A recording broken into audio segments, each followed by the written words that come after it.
안녕하세요. 진짜 세상에 이런 사람이 또 있을까요? 모든 게 다 전부 연기였습니다. 지금부터 제 사연을 들어주시고 현명한 조언 부탁드려요. 우리는 첫 만남부터 영화 같았습니다. 남편이란 놈을 처음 보게 된 날은 집 앞 카페 앞이었습니다. 우리 집 앞에는 카페 거리가 예쁘게 자리 잡고 있어서 주말이면 동네 친구들과 커피 한 잔을 하는 게 일상이었죠. 그날은 참 햇살이 예뻤던 걸로 기억됩니다. 허나 제 마음은 먹구름이 잔뜩 낀 날이기도 했습니다. 3년이나 사귄 남자친구와 이별을 한 다음 날이었거든요. 술을 먹으면 괜히 울면서 남자친구에게 전화라도 하게 될까봐 기운 좀 차리려고 일부러 대낮에 친구들을 만난 거죠. 커피 한 잔을 하면서 쿨한 척 수다 떨고 웃고 그러다가 잠깐 카페 밖에 있는 화장실을 다녀오려고 카페의 문을 연 순간 지금의 남편과 처음 마주치게 됐습니다. 선한 인상에 깨끗한 피부, 깔끔한 옷차림, 큰 키, 호감형이 귀티나는 남자였고 제가 화장실을 다녀올 때까지 그 자리에 서 있더군요. 그러더니만 저에게 조심스럽게 연락처를 물어봤습니다.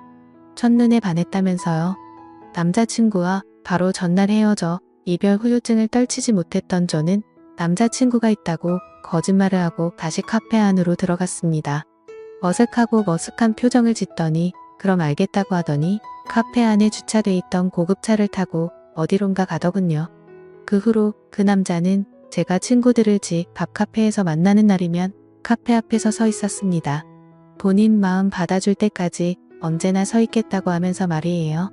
그때까지는 정말 예전 남자친구에 대한 미련이 남아있는 상태라 누군가를 만나고 싶지 않았지만 제 친구들이 자꾸만 등을 떠밀었고 결국 될 대로 되라 시계 마음으로 저녁 먹자는 남편의 제안을 받아들였습니다. 그리고 저녁이 되자 남편은 저희 집 앞으로 저를 데리러 왔었죠. 본인이 예약해둔 식당으로 이동하면서 남편은 본인의 출신 대학교에 대해서 자연스럽게 얘기를 꺼냈습니다. 서울대라고 하더군요. 그리고 아무리 있는 집이라고 해도 이렇게까지 자기 자랑을 하나 싶을 정도로 본인 자랑과 과시를 많이 하더군요. 그런데 뭐 정말 어려서부터 너무 그런 생활이 익숙하다면 본인한테 자랑이 아닐 수도 있겠다는 생각에 별로 신경 쓰지 않았습니다. 어차피 이런 식으로 하루 만나서 기분 전환하려는 목적이 다였고 그 사람을 2번 만날 생각도 없었으니까 그러려니 했죠. 그 사람은 본인이 한국은행에 다닌다고 말하면서 어떻게 회사에 입사하게 되었는지 신나게 말해주더라고요. 그날 하루 수다를 떨다가 집에 돌아와서 마무리 인사를 주고받았고 다시 연락할 거라는 생각은 안 했었는데 다음 날부터 매일매일 연락이 오더군요. 회사가 안 바쁜가 싶었는데 일하는 시간에도 끊임없이 카톡이 왔고 퇴근한 이후 집에 도착해서도 잠들기 전까지 계속해서 저에게 카톡을 보내며 대화를 하고 싶어 했습니다.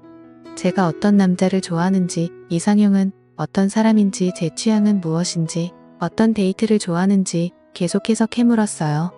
저는 왠지 귀찮더라고요. 아직 저는 남자친구에 대한 마음이 정리되지 않았던 게 제일 컸고 그래서 연락에 대한 답장을 성의 없이 하거나 안 하거나 했습니다. 그렇게 본인에게 관심 없어 하는 저에게 남편은 정말 끊임없이 연락을 했고 생각해보면 그 남자는 제가 좋아한다고 했던 이상형에 맞춰서 연애 기간 내내 다정하고 성실하고 자기 일에 열정적인 그런 남자인 척 참 열심히도 연기했었네요.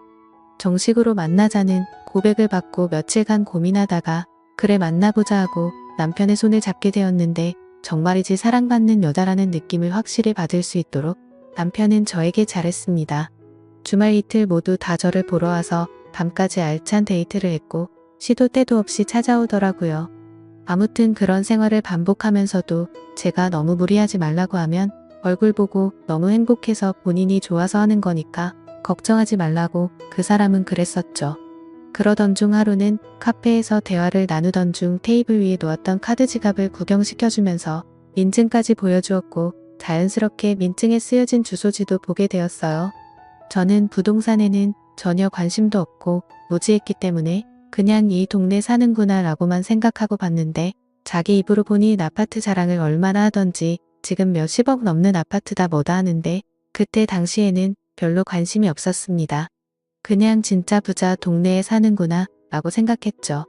또 하루는 시계를 풀어서 테이블 위에 올려놓고는 제가 묻지도 않았는데 시계를 열심히 보여주며 브랜드에 대해 설명했고 백화점에서 얼마를 주고 샀는지도 말해줬습니다. 아버지를 졸라서 샀고 백화점에서 할인해서 3천만 원 정도에 샀다고요. 그 이후로도 본인이 사는 곳에 대한 이야기를 귀에 박히게 말하더군요. 그리고 만나고 얼마 되지도 않은 시점부터 본인의 결혼관에 대해서 어필하더군요. 자기는 늦어도 2년 안에 결혼하고 싶으며 본인은 경제적으로도 정신적으로도 모두 준비가 되어 있으니 저만 괜찮다면 2년 안에 본인 부모님께 저를 소개시켜드리고 결혼을 진행하고 싶다고 했습니다. 저는 당황해서 어떻게 그렇게 빨리 확신을 갖고 결혼 얘기를 하냐며 그만하라고 말도 꺼내지 못하게 했습니다. 허나 그런 저를 끊임없이 안심시면서 정말 매일같이 결혼 얘기와 같이 사는 삶에 대해서 얘기하더군요. 거의 결혼을 세뇌당하는 느낌이었어요. 결혼 얘기를 할 때는 꼭 재력 이야기를 항상 덧붙이더군요. 나랑 결혼하면 돈 걱정은 안 하고 살 거야. 사모님 만들어줄게. 하고 싶은 거 다 말해. 아니다. 내가 그냥 카드를 줄게. 너는 그냥 나랑 같이 평생 살아줘. 듣자마자 어이없어서 웃음 나오는 그런 말을 너무 진지하게 하더군요. 본인 부모님이 갖고 계시다는 빌딩들의 위치를 말해주기도 했고 본인이 미리 받은 건물의 위치 건물세가 한 달에 얼마가 나오는지까지 전부 술술 입었어요. 무엇보다 아침부터 잘 때까지 연락을 하면서 회사 이야기를 정말 많이 했고 회식을 가거나 어디 갔다 하면 동영상도 자주 보내주었습니다. 좀 과하니까 가끔 묘하다 싶을 때가 있었는데 너무 많은 증거들을 거의 매일같이 보여주면서 의심할 틈을 주지 않더군요. 그런데 아주 조금씩 말이 많은 그 사람의 말에 어긋나는 부분들이 있었습니다. 그러면서도 관계를 깰 정도로 치명적인 것들은 없었습니다. 그렇게 교제를 이어가던 중 덜컥 임신을 해버리고 말았습니다. 처음에는 어떡하지란 고민이 많았지만 다정한 남편을 믿어보고 싶었고 결혼을 결심하게 되었죠. 그로 인해 남편이 자신의 부모님을 뵈러 가자더군요. 처음 보는데 정말 다정하고 좋으신 분들이셨습니다. 나이에 비해 10살 이상은 어려 보이셨고 정정하고 밝으셨어요. 우리 아들과 결혼해줘서 고맙다는 말을 반복하셔서 제가 황송할 지경이었네요. 그렇게 저희는 결혼식 없이 바로 혼인신고를 하게 됐고 상견례도 간단하게 마쳤어요. 혼인신고를 하던 날 남편이 이렇게 말하더라고요. 너무 급하게 결혼을 하게 돼서 자신 명의의 집에 살고 있는 세입자의 전세 기간이 아직 많이 남았다고요. 그리고 투자를 여기저기 해놓은 곳이 많아서 우선 지금 자기 수중에 있는 1,000만 원으로 단칸방에서 신혼살림을 시작하자고요. 별 수 있나요? 그냥 알았다고 했죠. 저희 부모님께 사정이 이러저러 해서 단칸방에 잠깐 살게 됐다 말씀드렸다니 엄마가 단칸방에 맞는 작은 냉장고, 세탁기 등 살림을 싸주셨습니다. 그런데 아이를 낳고 나서야 알게 됐습니다. 매일 출근한다던 남편이 한국은행으로 출근한 적이 단 한 번도 없다는 사실을 말이에요. 어느 날 남편이 집에 가방을 두고 간 적이 있었는데 핸드폰도 안 받더라고요. 그래서 회사에 걸면 될까 싶어 남편이 근무한다고 말했던 부처 전화번호를 찾아서 전화를 했더니 그런 이름을 가진 사원이 없다는 겁니다. 제가 이렇게 믿었던 것도 결혼 전에도 출입증을 보여주고는 했거든요. 남편이 가지고 다녔던 그 출입증은 도대체 어디서 훔쳤던 걸까요? 그리고 남편이 여러 번 언급했던 저희 신우의 이름으로 변호사협회에 검색을 했는데 아무 조회 결과도 나오지 않았습니다. 그걸 보자마자 소름이 끼쳤습니다.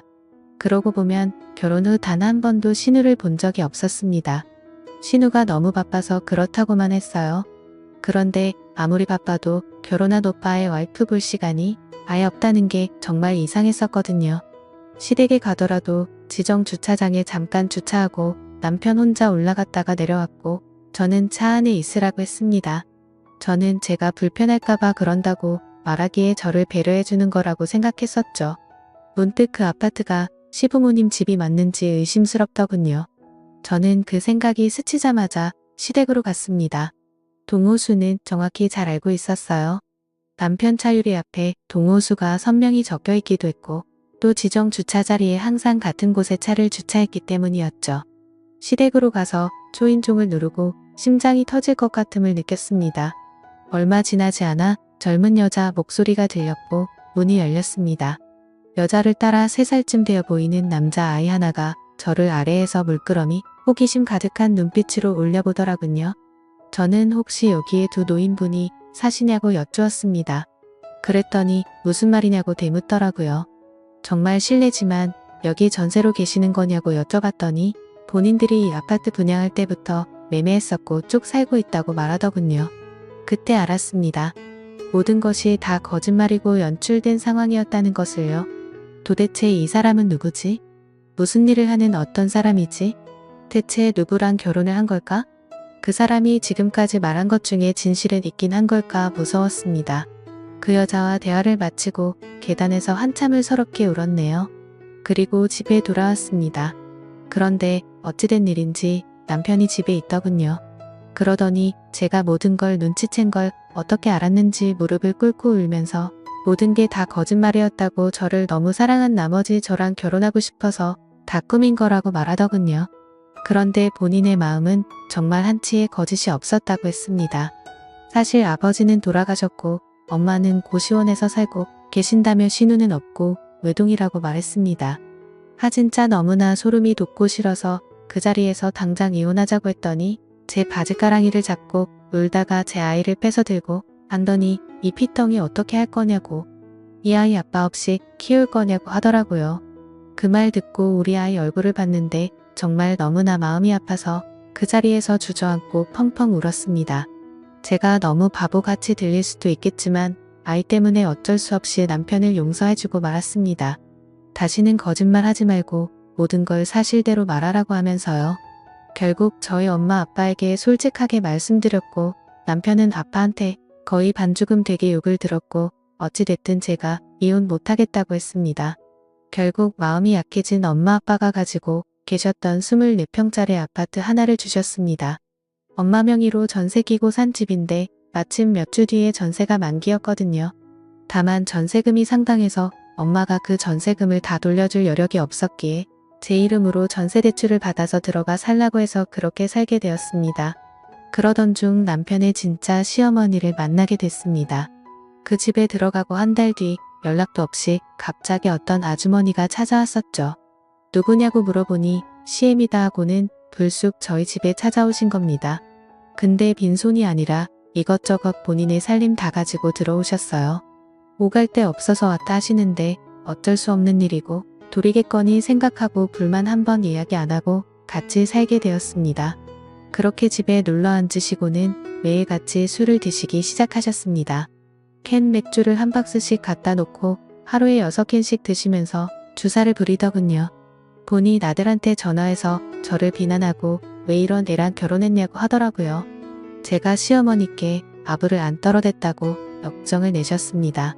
저는 그 모습을 보면서 소리 지르시고 막말하시는 게 너무 싫고 몸서리 쳐져서 방으로 들어가서 아이를 돌보고는 했었죠. 얼마나 그 시간이 힘들었으면 중소기업에 취직한 남편한테 울면서 전화해서 출근 안 하면 안 될 차라리나 거기 따라가면 안 되냐고 했을 정도니까요.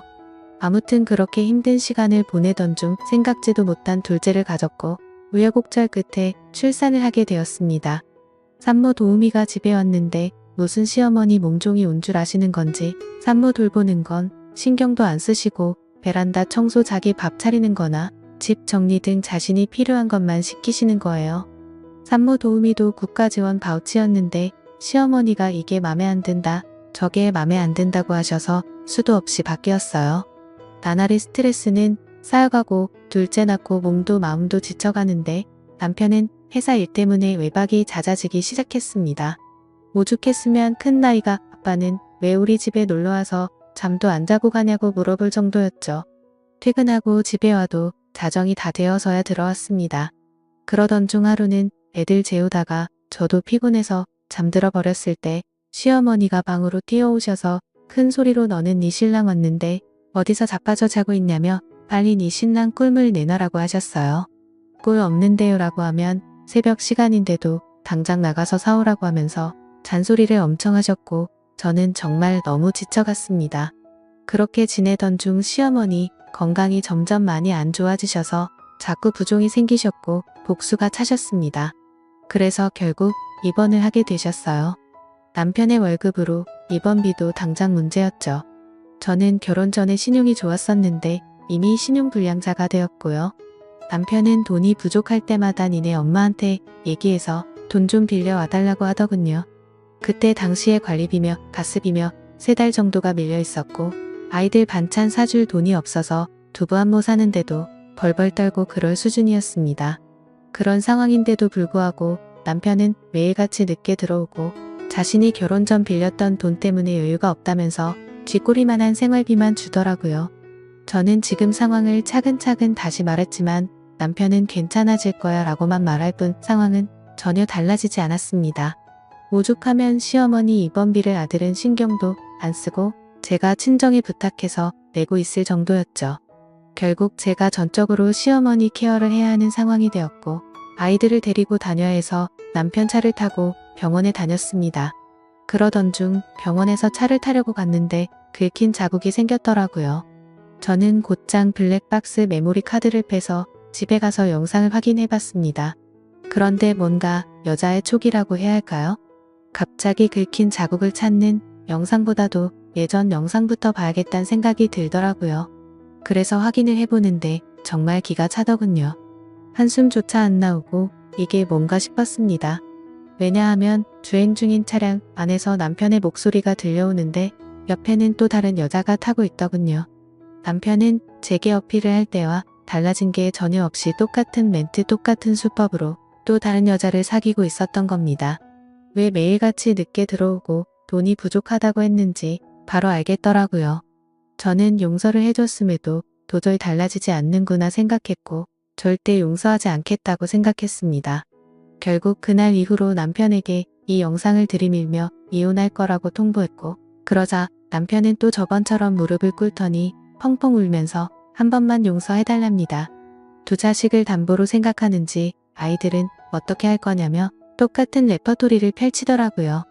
그러면서 자신의 어머님 케어는 누가 하냐고 제발 용서해달라고 했습니다. 진심으로 그때 너무 어이가 없고 기가 차서 말했습니다. 이 어머니가 내 어머니야?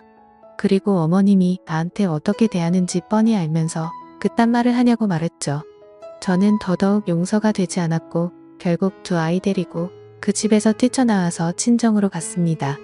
며칠 동안 남편은 지금도 한 번만 용서해달라고 계속 연락이 오고 있고 바람핀 상대와도 다 끝냈다고 하네요. 이 모든 사건을 알고 계신 저희 부모님은 당장 이혼하라고 말하고 계시고 있고요.